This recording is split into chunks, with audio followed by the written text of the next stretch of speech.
بخاری کی ایک روایت میں صدقہ دینے کے آداب کی وضاحت ہوتی ہے۔ کون سا صدقہ بہتر ہے؟ عن ابی ہریرہ رضی اللہ تعالیٰ عنہ قال قال رسول اللہ صلی اللہ علیہ وآلہ وسلم خیر الصدقات ما کان عن ظہر غن وابدأ بمن تقول۔ ابی ہریرہ رضی اللہ تعالیٰ عنہ سے روایت ہے کہ رسول اللہ صلی اللہ علیہ وآلہ وسلم نے فرمایا کہ بہترین صدقہ وہ ہے جس کے پیچھے غنی ہو، اور شروع کرو اس سے جس کا نان و نفقہ تمہارے ذمہ ہو۔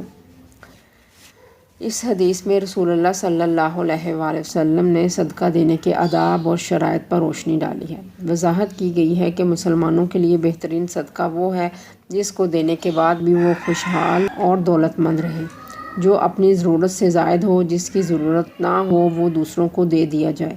یہ نہیں کہ سب کا سب اٹھا کر دوسروں کو دے دے اور پھر خود محتاج ہو کر بیٹھ جائے، اور نوبت یہاں تک پہنچ جائے کہ خود صدقہ لینے والوں کے صف میں آ جائے اور دوسرے اسے صدقہ دینے کے بارے میں سوچنے لگیں۔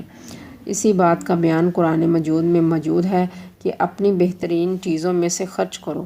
یہ نہیں کہا گیا کہ کل کا کل خرچ کر دو، اعتدال میانہ روی رکھو۔ اس حدیث کے دوسرے حصے میں یہ بتایا گیا ہے کہ صدقہ کے اول مستحق کون ہیں۔ وہ لوگ جو اہل و عیال ہیں، یعنی بیوی بچے وغیرہ، یا وہ لوگ جن کی کفالت کا اسے متکلف بنایا گیا ہے۔ اس سے مراد ہے کہ پہلے گھر والوں پر خرچ کرے، اس کے بعد دوسرے لوگوں کو دے۔ گھر والوں پر خرچ کرنے کو بھی شریعت نے صدقہ میں شمار کیا ہے۔ اس میں درجہ بدرجہ خرچ کرنے کا حکم ہے۔ جو زیادہ قریبی ہے اس پر پہلے، پھر اس کے بعد جو قریبی ہو، پھر جو اس کے بعد ہو۔ رشتہ داروں پر صدقہ کرنے کا دوہرا اجر ہے، ایک صدقہ کرنے کا اور دوسرا صلہ رحمی کرنے کا۔ حضرت عبداللہ بن مسعود رضی اللہ تعالیٰ عنہ سے روایت ہے کہ رسول اللہ صلی اللہ علیہ وآلہ وسلم نے فرمایا، اوپر والا ہاتھ نیچے والے ہاتھ سے بہتر ہے، یعنی کسی کو کچھ دینا لینے سے بہتر ہے۔ تم اپنے اہل و عیال سے شروع کرو، یعنی پہلے انہیں دو۔ عیال کون ہے؟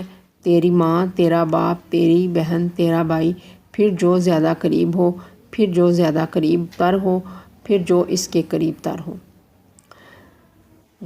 حضرت جابر رضی اللہ تعالیٰ عنہ سے روایت ہے کہ رسول اللہ صلی اللہ علیہ وآلہ وسلم نے فرمایا، جو مرد اپنے اوپر اور اپنی اولاد پر اور اپنے اہل پر اور اپنے ذی رحم پر اور ذی قرابت پر خرچ کرے، وہ سب اس کے لیے صدقہ ہے۔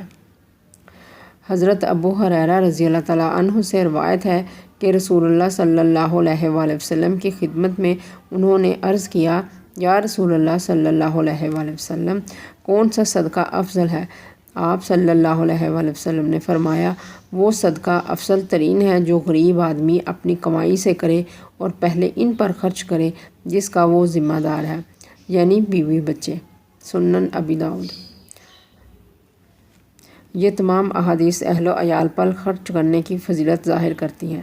اگر کوئی مہمان یا حاجت مند ایسا ہو جس کی مدد کرنا انتہائی ضروری ہو تو انسان اپنے اہل و عیال پر ضرورت مندوں کو ترجیح دے سکتا ہے۔ صحابہ کرام کا یہی عمل رہا ہے، اور اللہ اور اس کے رسول صلی اللہ علیہ وآلہ وسلم نے اس عمل کو بھی پسند کیا ہے۔ اہل عیال کو بھی اس سلسلے میں اپنے سرپرست سے تعاون کرنا چاہیے، یہ سب کے لیے باعث خیر ثابت ہوگا۔ اہل و عیال کے حق میں ہوئی کمی کسی اور وقت پوری کی جا سکتی ہے۔